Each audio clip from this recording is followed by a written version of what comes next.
नमस्कार दोस्तों, मैं हूं संजय कथुरिया, प्रोफेसर बड़ा बिजनेस प्राइवेट लिमिटेड। और आज जिस कोर्स के बारे में आपको बताने वाला हूं वो एक पाथ ब्रेकिंग कोर्स है। उसका नाम है फंड रेजिंग। जी हां, देखिए, कोई भी जब स्टार्टअप चालू होता है या कोई भी मिड साइज कंपनी भी हो जाती है, उसके लिए फंड रेजिंग बहुत इंपॉर्टेंट होती है। तो फंड रेजिंग जो होती है वो दो तरीके से हो सकती है। पहला, आप उधार ले सकते हैं। दूसरा, आप जो है कंपनी के शेयर्स बेच के शेयर्स के अगेंस्ट पैसे ले सकते हैं।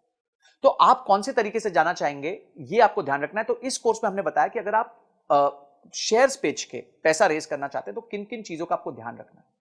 उसके लिए आपको इन्वेस्टर्स के सामने पिच करना पड़ेगा। देखिए, उधारी में क्या होता है, उधारी तो बड़ी सिंपल है। आप गए, आपने प्रोजेक्शन दी, आपके पास कोई जमीन है, उस जमीन के वैल्यू के अगेंस्ट आपको लोन मिल जाएगा और आप धीरे धीरे उस लोन को चुका देंगे।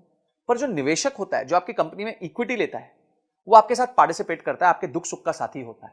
तो इसीलिए उसको आपका बिजनेस के समझना बहुत ज्यादा जरूरी होता है। और इसमें आपको बहुत चीजों का ध्यान रखना पड़ता है। पहले आपको ध्यान रखना पड़ता है कि किस तरीके के निवेशक को आपको आपको जिसको पास जाना चाहिए, आपका ऑब्जेक्टिव क्या है फंड रेज करने का, आपको इन्वेस्टमेंट चाहिए क्यों, आपका बजट क्या है, आप क्या करोगे उस पैसे के साथ। उसके बाद जब आप पैसे ले लोगे तो उसमें कहां उसको निवेश करोगे, निवेश करने के बाद किस तरह के रिटर्न्स कमा के दोगे। समझिए, आज आपका रेवेन्यू 1 करोड़ रुपए साल का है और आपने 5 करोड़ रुपए रेज किए, तो इस 5 करोड़ के साथ क्या आप अपने बिजनेस को 1 करोड़ रुपए साल के से लेके 10 करोड़ तक लेके जा सकते हैं।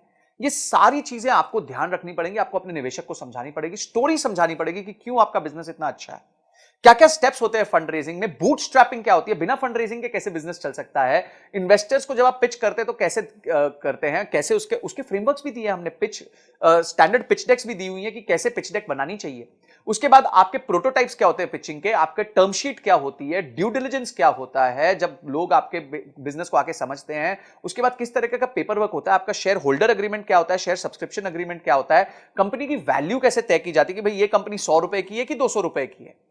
उसके बाद आप एंजल इन्वेस्टमेंट कैसे ला सकते हैं, वेंचर कैपिटलिस्ट को कैसे ला सकते हैं। और उसके साथ साथ हमने ये देखा है कि कुछ अच्छे एंटरप्रेन्योर्स से मिलकर हमने ये पता किया कि उन्होंने फंड रेज कैसे किया था, उनकी जर्नी कैसी रही है, उनके लिए कभी क्या प्रॉब्लम्स आई और उस प्रॉब्लम्स को उन्होंने कैसे सॉल्व किया। और अंत में जाके बॉम्बे स्टॉक एक्सचेंज में घंटी बजानी है, आईपीओ लेके आना है। तो किस तरीके से आप अपने बिजनेस को बिल्ड कर सकते हैं कि इन्वेस्टमेंट बैंकर कौन होता है, उसका रोल क्या होता है आपके बिजनेस में, और किस तरीके से आपको फंड लाके देता है।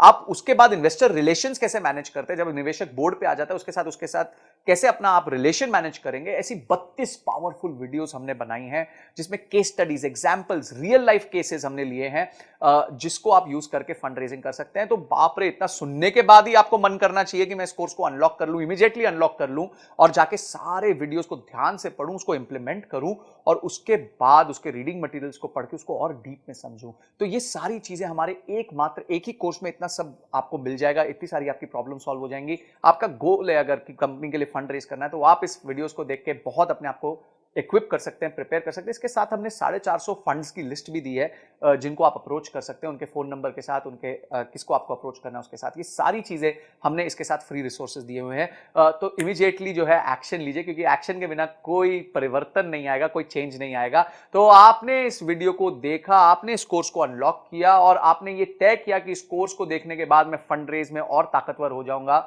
इन सब के लिए आपका बहुत बहुत धन्यवाद।